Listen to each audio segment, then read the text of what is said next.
तो आप सारे ठीक हो गए। आज इस्लामाबाद का इतना प्यारा वेदर बना हुआ है ना, ये देखे अभी वादें आ रही हैं और हम लोग अभी बारिश एंजॉय करने निकले हुए हैं। और साथ मेरा बहुत सा प्यारा भाई हाफिज़ है, ये देखें। और ये इसने कौन सी बोतल पकड़ी हुई है?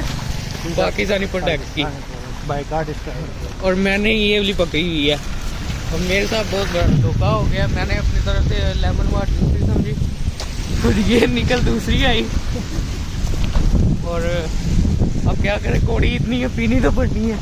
ऊपर से मेरे फेस पे दाने वगैरह भी आए हैं, तो इसके लिए भी कौड़ी चीज़ कहते अच्छी होती है।